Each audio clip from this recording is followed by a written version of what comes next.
Bonjour Jean, bonjour Giuliano. Alors comment se Déjà, passe votre confinement? quelques tirades de cheveux, mais ça va.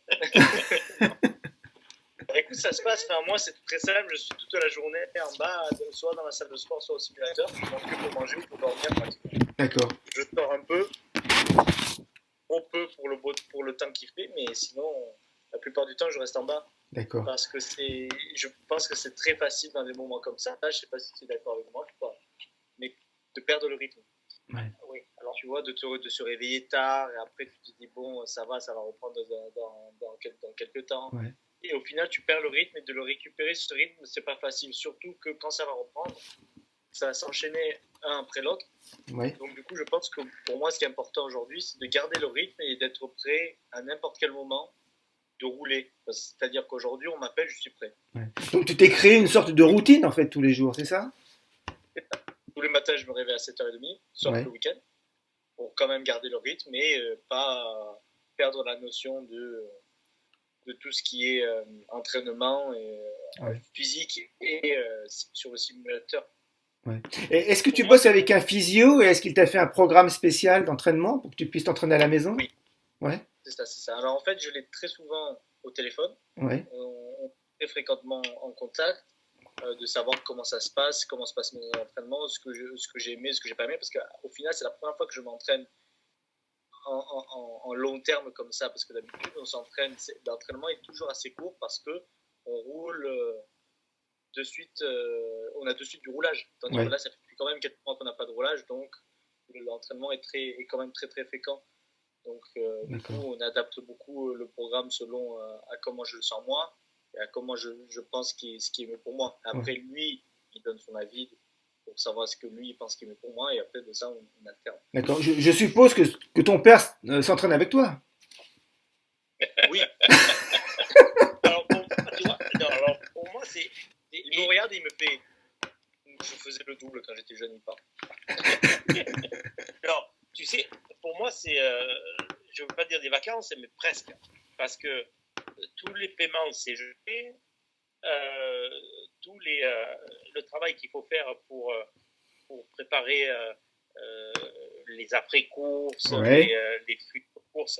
Moi, je fais tout le côté finalement administratif pour Giuliano. Donc, dans ce confinement, toutes les parties administratives sont gelées. Donc, je profite de ma maison, c'est le seul moment que tu as au final que tu restes ici. Eh ben oui, eh oui. Donc, c'est euh, c'est beaucoup plus facile pour moi. C'est sûr que quand tu es un athlète et que tu as une préparation pré-championnat qui est prolongée, Ouais. ça, il faut pas tomber, ça peut être un piège, donc il ne faut pas y tomber dedans. Et c'est sur ça que Juliano travaille le plus. D'accord. Est-ce que du coup tu en profites pour t'occuper un peu de ton vignoble, de ton vin? J'ai dit le vignoble, hein, j'ai pas dit la cave, hein. Ouais, ouais, ben justement, j'allais te dire la cave.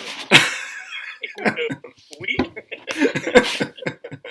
mais c'est aussi, tu sais, une campagne, donc on a des animaux, bon, il n'y Ouais. en a pas beaucoup, mais les petits moutons, les poules, les chiens, enfin, bon, c'est une campagne. En fait, cette maison où je suis ici à Avignon, quand je l'ai faite, c'était pour dire le jour où je suis à la retraite, j'en profite. Ouais. Et j'ai été à la retraite il y a une dizaine d'années, mais lui m'a remis au travail. Donc du coup, je suis pas encore rentré dans le moment où je pourrais m'enfermer dans les quatre murs ici. Ouais. Giuliano, on peut supposer que le pilotage commence à te manquer. Est-ce que tu compenses un peu avec du e-sport? Est-ce que tu fais des compétitions e-sport? Est-ce que tu t'entraînes sur simulateur? Tu fais quoi? Alors oui, il y a un petit simulateur que j'ai en bas dans la salle de sport d'ailleurs. Ouais. Donc du coup, je passe beaucoup de temps soit en faisant les entraînements physiques, soit le simulateur. Mais le simulateur, j'en fais quand même beaucoup. Ouais. Parce que l'air de rien, c'est quand même du roulage, Ouais. malgré le fait que c'est virtuel, mais c'est quand même du roulage. C'est-à-dire que tu as toujours plus ou moins les sensations que tu as quand tu roules. Et c'est des sensations-là que dans des longues périodes où on est à l'arrêt, on peut perdre un petit peu. Et qu'on garde toujours, entre guillemets, vivant dans soi en roulant beaucoup au simulateur. Donc, du coup, je vais faire une course dans le e-sport Ouais. pendant le confinement.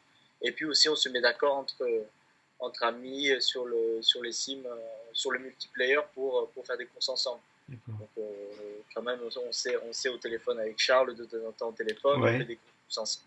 Ouais. Et on rigole et en même temps, on s'applique pour essayer de se battre l'un à l'autre. D'accord. Il te file des conseils parce qu'il vient de remporter le Grand Prix du Vietnam virtuel.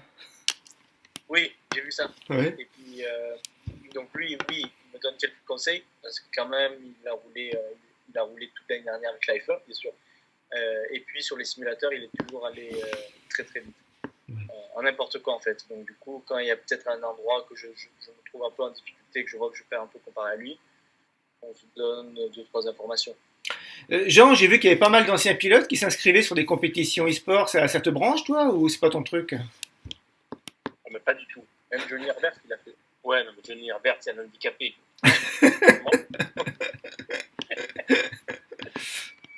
C'est un coéquipier. Non. Ouais. Moi, ça me dit vraiment rien. Tu sais, je crois que la chose la plus importante, c'est jamais de tomber dans le panneau de se mélanger dans les générations. Ouais. Et c'est pour ça que chaque fois qu'on me pose la question, mais Senna, il était plus fort que Schumacher, est-ce que Schumacher était plus fort que Hamilton?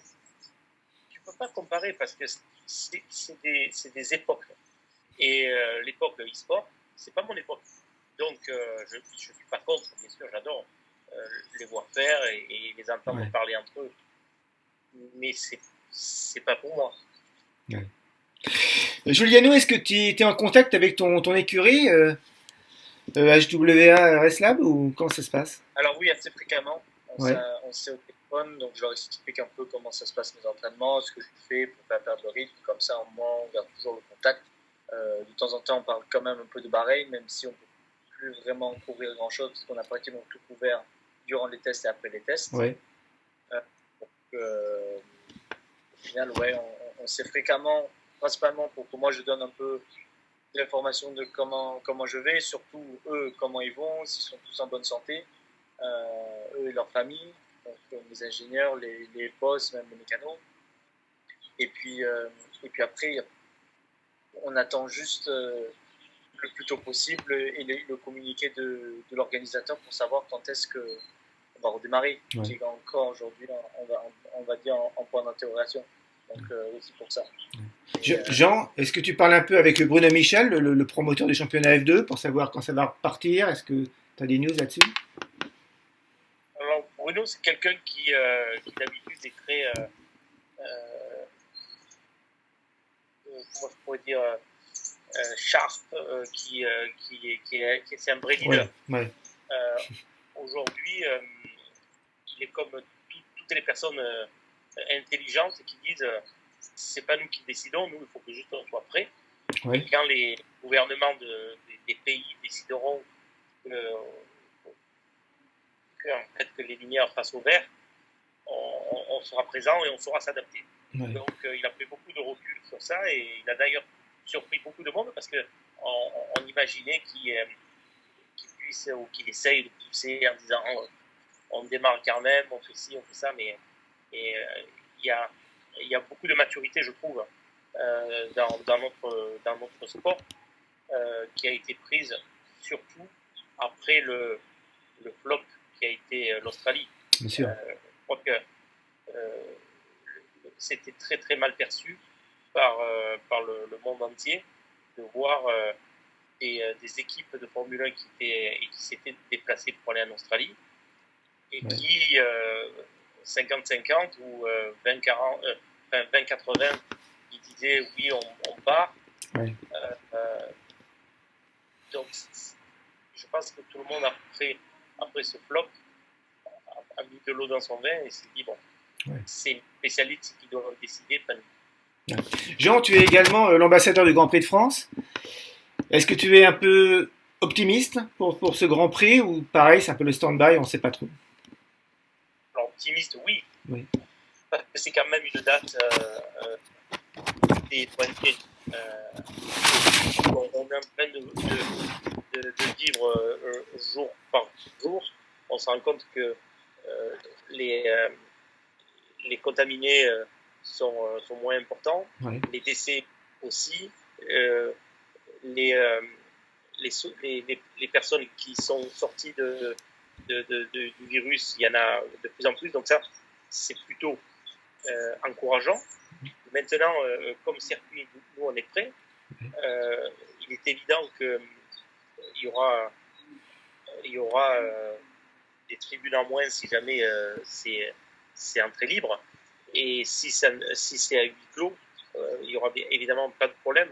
Par contre, ça serait incroyable que le premier Grand Prix de l'année soit en France. Ouais, bien sûr. J'en suis très fier. Ouais. Est-ce que tu crois que cette crise sanitaire, ça va un peu pousser le sport auto à un peu repenser son mode de fonctionnement? Parce qu'on constate quand même une grande dérive financière ces dernières années. Ça va pas être l'occasion un peu de calmer le jeu, de revenir à quelque chose d'un peu plus sain. Alors, j'espère, mais il va falloir que tout le monde entre guillemets, se positionne. Ouais. Parce qu'on parle de budget cap, par exemple. Ouais. Et pour la discipline reine, qui est la Formule 1. Mais on ne parle pas de budget cap pour les catégories mineures, ouais. Qui serait la chose la plus simple à faire, puisque c'est un constructeur unique et de voitures, et de moteurs, et de pneus. Je pense qu'aujourd'hui, le budget cap dans cette catégorie, il faut qu'on y arrive. Bon, là, moi, je suis ça de très très près, puisque je suis l'administratif de la saison, de la carrière de mon fils. Je vois à quel point les coûts sont fous. Je vois à quel point les coûts ils peuvent être modérés, puisque si je parle comme aussi membre de la FFSA, ouais.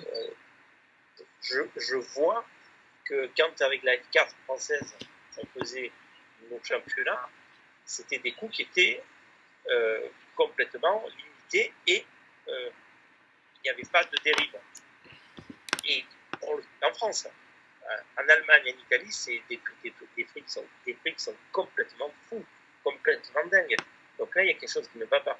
Ouais. Une saison de Formule 3, ça ne doit pas coûter 1,5 million. Non. Une saison de Formule 2, ça ne doit pas coûter 2 millions, 2,5 millions. Et là, je parle de prix soi-disant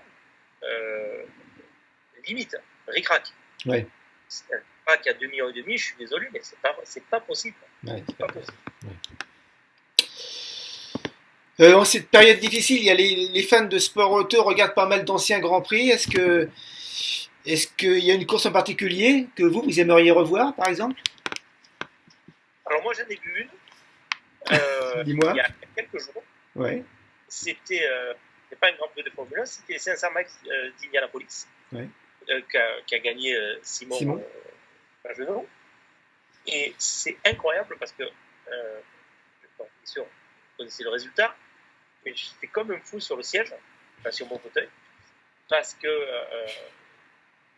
la course elle était hyper excitante. Et puis, moi je trouve que de regarder des courses, des anciennes courses, enfin, des courses qui ont déjà été faites, même si on connaît le résultat, pour un passionné, c'est toujours sympa. Ouais. Giuliano, t'as regardé des trucs ces temps-ci? Alors, je vois pas grand-chose, parce que je suis tout le temps, comme je dis, au soir enroulé avec le simulateur, soit dans la sport, donc j'ai pas trop eu le temps de regarder, parce que vraiment, c'est le simu, ce qui est fou, c'est que tu t'assois à l'intérieur, c'est 2 heures l'après-midi, et là, bon, je vais prendre un petit break, tu regardes, et il est 5h30, 6h. D'accord. Ça arrive souvent. Et du coup, je mets toujours une alarme comme quoi à 16h, il faut que j'arrête de rouler, et de là, j'attaque mes entraînements qui prennent à peu près 1h30, 2h. D'accord. Et après, dîner et boum. Bon, messieurs, c'était un plaisir de vous parler. Merci d'avoir répondu à notre coup de fil déjà. Ben merci, tu rigoles. Merci. Nous, on se régale. Hein. Ça nous permet de prendre notre tête. Ouais. Et sinon, les relations père-fils, confinées, il n'y a pas de souci, hein, tout se passe bien. fait pas les mêmes choses déjà. Ouais. On fait pas les mêmes choses. Et dès que, même si ce qu'il fait, moi je le fais pas, je regarde en cachette. Bon, on vous laisse. Ciao, ciao. À très bientôt. J'espère qu'on se revoit bientôt sur un circuit. Absolument. Ouais. Juliano, normalement, Merci, ouais. Si tout se passe bien, normalement, ça commence en Autriche. La F2. C'est ça. La F2, oui. Ouais. On se doit. Ça marche. Bon, à très bientôt. Merci les gars. Allez, merci. À bientôt. À bientôt. Salut. Au revoir. Ciao, ciao.